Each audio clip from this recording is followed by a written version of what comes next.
Himbog ng dalawang Nigerian na nasa likod daw ng pambubudol online. Ang isa sa mga suspect sangkot din sa sextortion sa Pinay niyang girlfriend. Nasa frontline ng balitang yan, si Elaine Fulgencio. Don't move, ha? Don't move! Pinadapa ng mga ahente ng NBI Cybercrime Division ang dalawang Nigerian sa loob ng kanilang inuupahang bahay sa isang subdivision sa General Trias, Cavite. Kasunod yan ang natanggap na sumbong ng NBI kaugnay sa pangingikil umano ng isa sa mga dayuhan. Yung kanyang Nigerian boyfriend ay tinatakot siya na ilalathala yung kanilang maselan na video sa publiko kung hindi siya magbibigay ng 500,000. Kwento ng complainant na si Rodora, nagkakilala sila ng Nigerian Nobyembre noong nakaraang taon. Pero huli na nang matuklasan niyang sangkot umano sa malaking sindikato ang kanyang nobyo.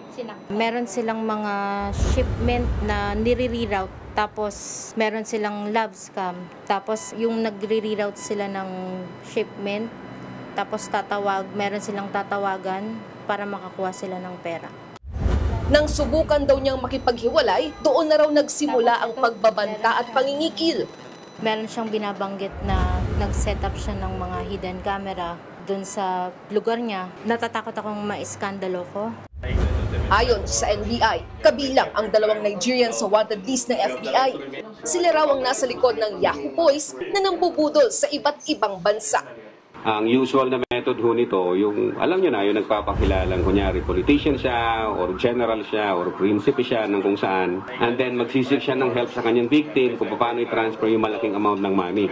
So kaya hinuhututan niya, quote-unquote, yung biktima hanggang sa maubos ito yung pera. Kabilang ang Pilipinas sa mga bansang nagsisilbi umanong hub ng mga Nigerian sa pambubudol.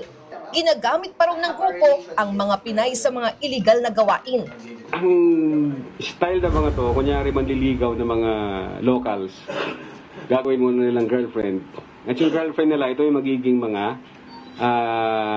mule accounts natin, or money mule. Through sa account na create nung kanilang cohort, which is quote-unquote girlfriend nila, doon nga yung dadaan yung proceeds. Nakuha sa dalawang sospek ang mga cellphone na ginagamit umano nila sa panluloko. Mariin namang itinanggi ng mga sospek ang paratang. I'm not involved in any scam. Sinampahan na sila ng mga reklamong robbery with extortion, paglabag sa Violence Against Women and Their Children Act at Cybercrime Prevention Act. Nakikipag-ugnayan na rin ng NBI sa Bureau of Immigration kung may mga kaukulang dokumento sa pananatili sa bansa ang dalawang inaresto. Nagbabalita mula sa Frontline, Elaine Fulgencio, News 5. Mga kapatid, Cheryl Cosim po, huwag maging huli at maging una sa lahat sa balitaan. Para sa tuloy-tuloy na talakayan sa Frontline, mag-follow at mag-subscribe sa social media pages ng News 5.